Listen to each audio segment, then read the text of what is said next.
Welcome everyone to this week's bi-weekly community call. We've been holding these calls every other week on Tuesdays at 9 a.m. Eastern, 2 p.m. UTC. On today's agenda, the bulk of what I'm going to be reviewing and going over are updates on M11 Credit and Maple Finance. I know I've received a lot of questions in the last day about this. I wanted to cover this in detail and go over the status of the deposit in the M11 Credit wETH pool on Maple Finance. So I'll be doing an overview, talking about the status of the Auros loans and the orthogonal loans, give an update on exposure and next steps, and give a little bit of background on this capital pool investment. On the update side, we'll hear Hugh's update from the foundation, and I'll do our normal weekend review of cover sales, active coverage by cover type, and after that, there'll be an open forum for anyone to bring up anything that hasn't been covered to date. Starting with the update on the mutual's exposure to M11 Credit's wETH lending pool on Maple Finance. I'll go through the overview and the highlights. But the important thing to note is that none of this impacts the ability to pay claims, or in no way does it affect any of the day-to-day operations of the mutual. Just some background here. The mutual is notified by M11 Credit and Maple Finance of issues with specific loans in the wETH lending pool on Maple Finance. Auros has experienced some short-term liquidity issues that has impacted their ability to make repayments, and Orthogonal allegedly has misrepresented their financial position to M11 Credit over the last month, and right now they're expected to default on their existing loans. I'll go through that on the next couple of slides as well.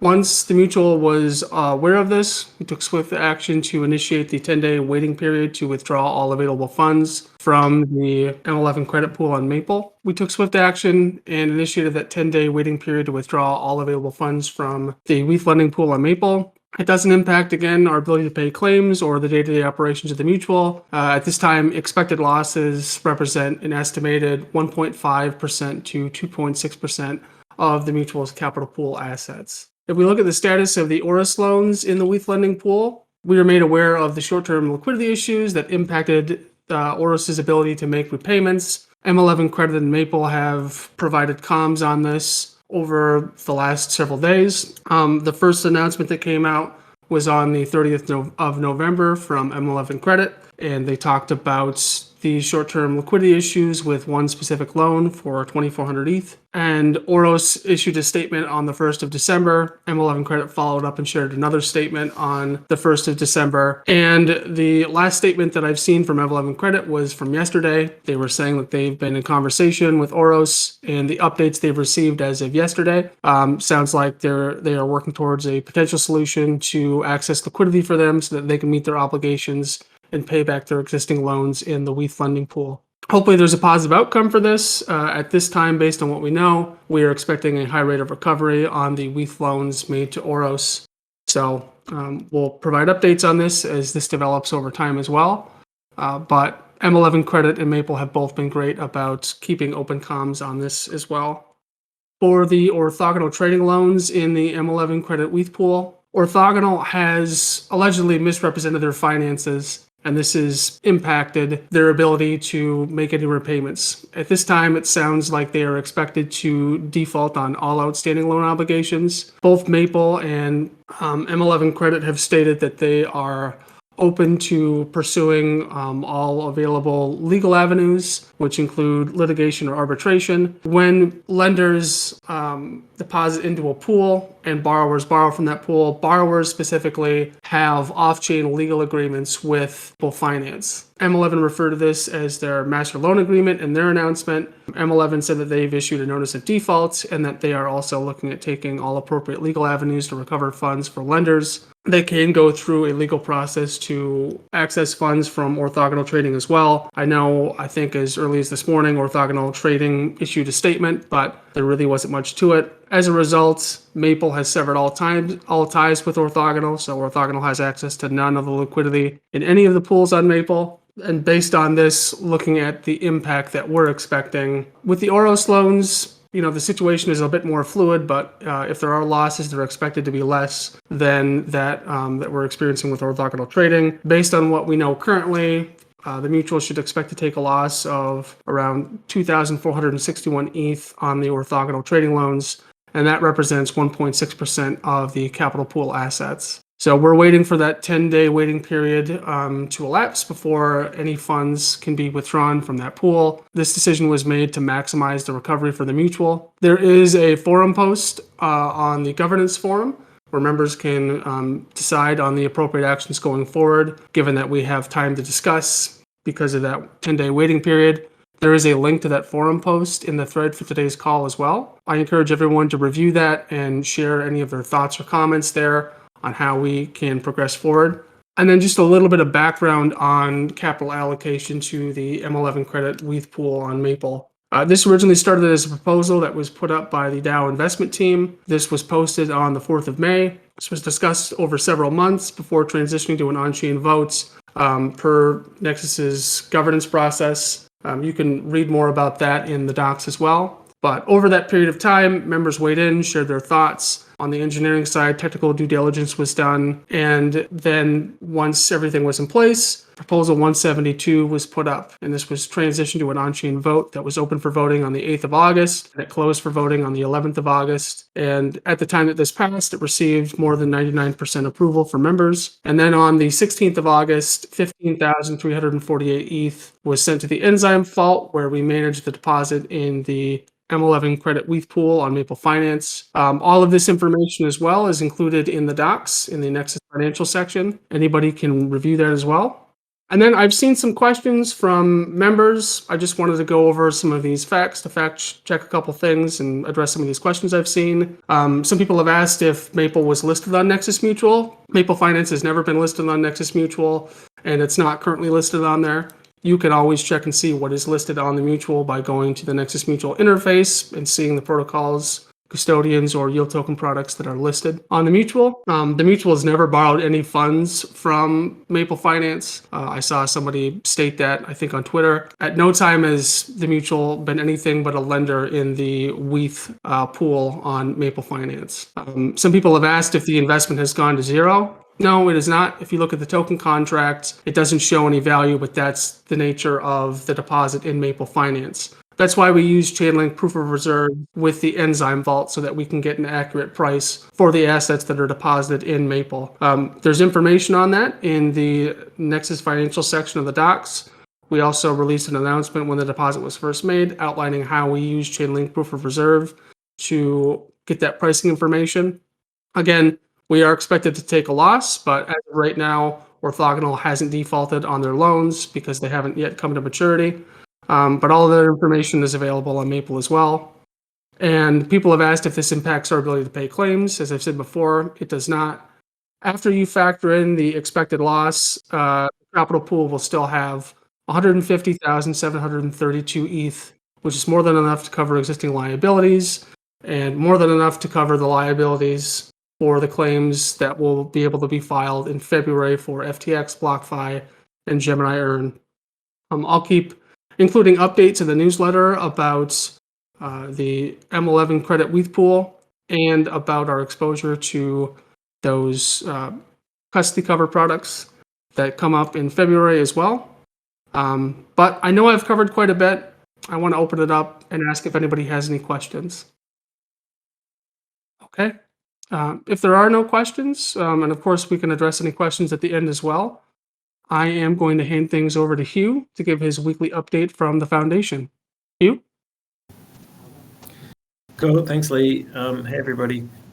I guess just a brief extra bit of detail from me on the Maple stuff. So the intention to withdraw, that's the word. That's been initiated, and so we have to wait 10 days. But once we get to the 10-day point, we can't withdraw all the funds because there has to be actual cash that hasn't been lent out in the wETH pool. So I guess we'll take what we can at that point. But then that won't be all of the that won't be like a total exit. So I have to wait. I guess I haven't quite worked it out yet, but if you have a look on the Maple wETH pool, then various loans will get repaid in like 30 days or 60 days or 90 days, etc. So it might take like 2 or 3 months before we've got out as much as we can. And then I guess there's going to be the remaining potential recoveries from the loans in the future. So, and that could drag on for a while.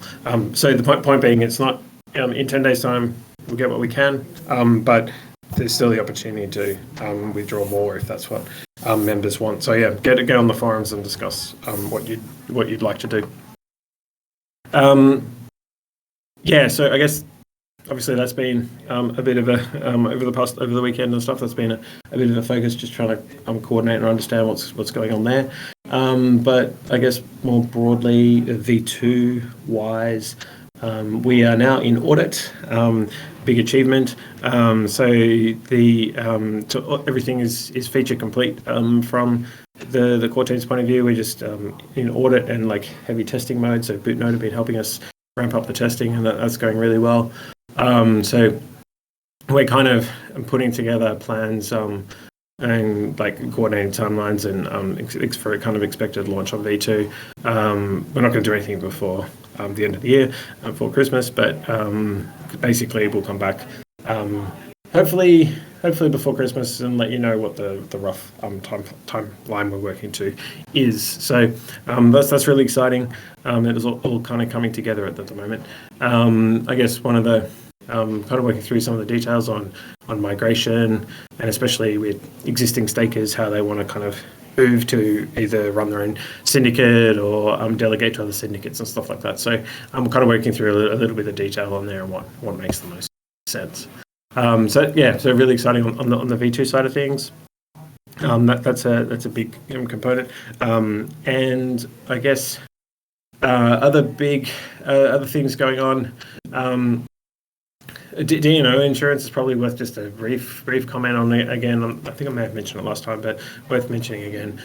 We're seeing a lot of inbound demand for that type of product, and from just general crypto businesses, but also from DeFi protocols and like DAO contributors and things. So we're working at what can be put together there, and so there's going to be some various options on that side of things. So there's a bit of product development work happening on that side. So it might not happen immediately and all the rest of it, but we think that's a pretty interesting space to be in, and we think it's going to help participation in the like ecosystem and crypto ecosystem, because for people who don't know, it's kind of like liability coverage. I think the best way to describe it actually is if you get sued or do something wrong, or there's a SEC or a financial regulator investigation, then D&O cover can cover essentially legal expenses. So that, kind of think of it as legal expense coverage. I think is probably the easiest way to conceptualize what that product might be. And so for a DAO contributor, that might be a really valuable thing if they're not working for a particular company, so they don't have limited liability protection or the liability shield. Then some type of coverage like this would help more and more people actually contribute to DAOs in the space. And so I think that's kind of a really cool product that can help the broader space grow. Anyway, so there's some stuff going on there. I guess we made the announcement with the Alluvial, a liquid collective coverage. They're still kind of ramping up their launch, and so I guess keep an eye out for that over the coming weeks and into January. Hopefully they start getting some good traction there, but they're kind of going with a staged launch approach. So that's quite exciting, because the coverage will go live once they hit some milestones there. And I'm trying to think of other things that are going on. There's lots of different stuff, but those might be the big items. Oh no, sorry, tokenomics. That's the other one that's on my mind. So I guess on the tokenomics side, few things being looked at. Ray and I have been discussing a fair bit, just trying to nail down the precise things we want to analyze so that you can present that to the community for wider discussion. And there's a couple of key options on structure and stuff. So hopefully we do some more analysis there, and then can share it a bit more widely to start a broader, deeper discussion on which way we want to go on those two things. So I guess lots of progress on various items, but I guess the big stuff is V2 and being in audit, which massive achievement. So happy to take questions on any of that.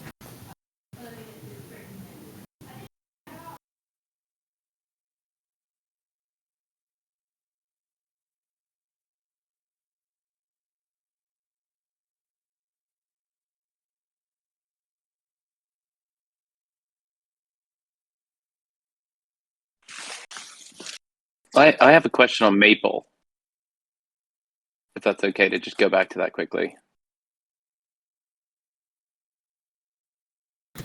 Cool. Sorry, yeah, please do. Happy to take questions on anything. Yep. Yeah, I just think, I think that you've all been managing this very well. But I do wonder whether there is a more risk aversion or concern that should be taken on all assets right now in the treasury, including any staking or anything like that, considering, it was sort of 3 months ago, there were questions being asked about whether M11 had exposure to Alameda. I think the risk has been more secondary or tertiary exposure to contagion in the industry. And I just think that is there a more risk averse strategy that's being put forward? I think that basically the investment committee is kind of owning this one. I think from my personal perspective, I right now I'm definitely shifting to a more risk averse setting. I think there's definitely a couple of things and kind of coming together. Like, to me, I was a bit surprised at how correlated this was. Like, the Maven 11 pools basically only lend to market makers that are kind of cash flow positive and use the assets for working capital so they can make more money, rather than take a loan to pay something to hopefully make a profit in the future. So, from a credit risk point of view, that's quite relatively good. But obviously, the big event was, these market makers are holding money on FTX and that's just gone, and etc. So, like, the correlation there, I think, was a bit surprising from my perspective. And so, from my end, I'm more heavily leaning towards holding just on-chain assets, predominantly staked ETH, and maybe if something like MakerDAO's DSR, the DAI savings rate, if that kind of ramps up to higher than 1% or something like that, maybe something like that for a DAI holdings, etc. So I think it does make sense, and we should consider more broadly how kind of what risk settings we want for the capital pool. I think it's also important to note that the allocation that we put to the Maven 11 wETH pool on Maple was definitely focused within the broader investment philosophy, which was essentially hold 10 to 20% in cash. I'm trying to remember off the top of my head, so I may have got the numbers slightly up, but just broadly. 10 to 20% in cash, 70% in very low risk yield opportunities like DAI savings rate or staked ETH, and then a smaller allocation of 10% to something higher risk. And that's what this was. And so this was definitely the small allocation to the higher risk end of the spectrum.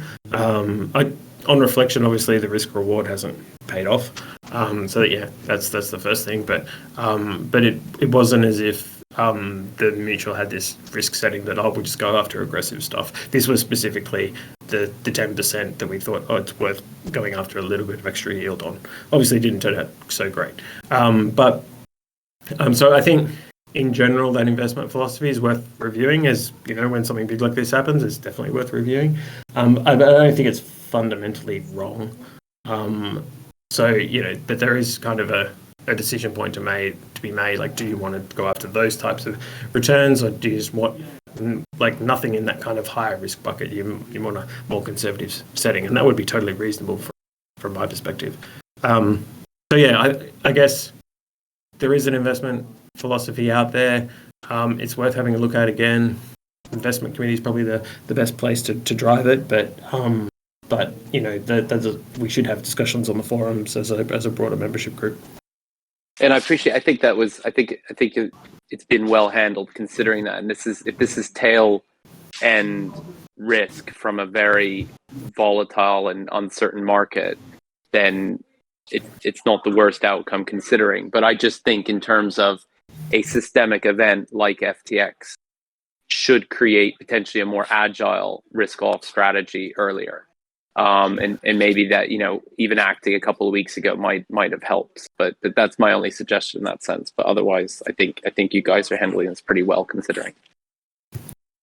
Yeah, I think I'd add one extra comment there on that basis. Like, I think as a DAO, we can never expect to be agile to respond to these market conditions. And so if for a particular investment we need to be agile to handle it the best, then we probably shouldn't be investing in it.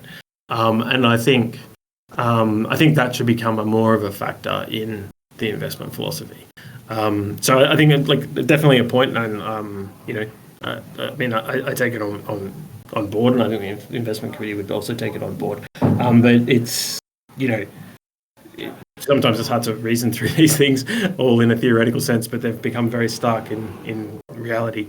Point made, and I think it's something that we should factor in the future. I think one point to note too is that when we deposited in Maple in that wETH funding pool originally, there is a 90-day lockup. So the earliest that the 10-day waiting period could have been initiated to withdraw capital, I think, would have been the 26th of November. So because of that lockup period, we would have been a little bit limited. But I do agree. I think going forward, my personal opinion would be sticking toward more conservative capital pool allocations, focused on liquid staking derivatives. But that's something that I'll put up on the forum as well. But I just wanted to add that little note about the lockup period. I wasn't sure if everyone was aware of that. Thank you.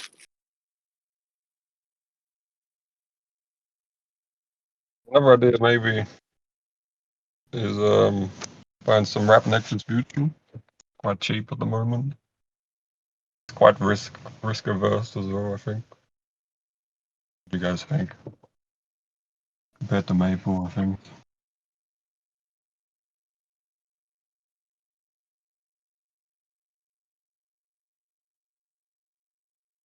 I think I heard you, Butter. I was just a bit muffled. I would say, yeah, I'd say you can share that on the forum, and that's something that everybody can discuss.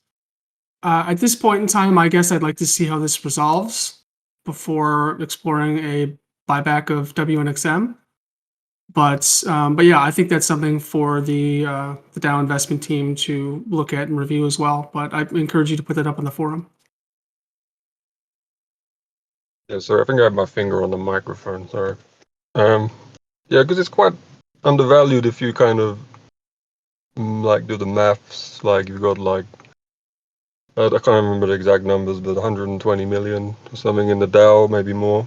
And then if you calculate all the value of all the wrap Nexus Mutual, I think it adds up to 60 million. So your wrap Nexus Mutual is kind of valuing your total assets held at 60 million, or something like that. So I think it's quite a good risk to take at the moment. I'm personally taking it. So Yeah, I'll just make one comment on that. I'm personally against any buyback until we've released the tokenomics. I understand that. I understand this perspective, totally. But if this current straw man and the tokenomics goes ahead and is implemented, then essentially what you are doing is allocating some of the pool for effectively a buyback. So you kind of in my mind, you kind of save it until you've got that, because you need some part of the pool to allocate for the new tokenomics to work, and so you don't kind of want to use that for a buyback first and not have it, and then have to do more for that. So I guess from my perspective, it makes sense to kind of save it for the new tokenomics model. But that again, that's open to discussion. It may make sense to do some now, some later. That definitely for a wider discussion, and totally. And I guess the reason I raised that is because not very many people would be deep in the current discussions or up to speed on, because I think things change quite a lot with where the tokenomics discussions are at. So I just kind of wanted to raise that because that may not be immediately apparent to a lot of members. Okay. Well, I am going to move on to the review of the last week in cover sales. All of this data is sourced from the Nexus Tracker. That is also in the thread for today's call. So looking at the last week in cover sales, the mutual sold about 10.8 million in cover and brought in $34,123 in fees earned. Some of the largest cover buys that we saw were for Uniswap V3, Nested, which bought about 1.5 million in cover. They've been buying cover for their entire TVL for the last several months, so they're just re-upping that cover buy. Some large cover buys for Yearn, GMX, Aura, and Aave V2 as well. Looking at the split between DAI denomination and ETH denomination, it's still heavily on the DAI side, with about 84% DAI denomination for cover sold and 16% ETH denomination for cover sold. On the fees earned side, it's about 78 DAI and 22 ETH. And then looking through the active coverage by cover type, we see with protocol cover, we have about 116.2 million in active coverage. Custody cover is 35.1 million. Excess cover, 8.7 million. ETH staking cover is 7.25 million. And yield token cover is 2.5 million. I'll have a detailed breakdown of the active cover by the different protocols, custodians, and everything in the newsletter for this week as well. And then just a reminder for our community call schedule, we've shifted to these bi-weekly calls. Our next call is going to be on Tuesday, December 20th. And just an update, which will include the newsletter and the coming weeks as well, is there will be a holiday break from the 23rd of December to the 2nd of January. So calls will be on hiatus during that time. But at this point in the call, it's an open forum. If there are things that haven't been discussed, if anybody has any questions, or if there's anything that anybody would like to discuss relating to the mutual, feel free to ask any questions in the text channel or here in voice. So the floor is yours. Yeah, I have an idea. I've been working on like metaverse stuff for like 3 years now. Been doing like events and things for different companies, and I was just sort of one. I've been eyeing up the idea before, but I think it's a good time to kind of maybe do like an event for to sort of explain and like promote the idea of Nexus Mutual and get insurance and things. Obviously, like it's quite a lot of work, so it would require like a small amount of funding. But yeah, something that maybe could be interesting. Gather like community and yeah. Any thoughts? I'd have to like obviously give a better explanation and a documentation about how it kind of works and everything. But yeah, any ideas? Any thoughts on that? Yeah, I would say if you can put on the forum what the benefit would be, who the potential audience would be, the amount of funding you would need, and the amount of time that that this project would require, that's something that can be reviewed. I know as far as the different DAO teams, the next DAO funding period comes up in discussions about that anyways happening in January. So if you can have that up on the forum sometime this month, that's something that the marketing team can review and get back to you on. Cool. Will do. Hey, I was just wondering if the losses from, FTX and then the Maple investment affect the tokenomics revamp that Hugh was talking about, or is that still going forward? Yeah, that's still going forward. Ray is still posting updates in the tokenomics channel. The modeling's still happening and everything. I know that Ray's been working really hard on that, so I could ask him to share an update in the channel this week.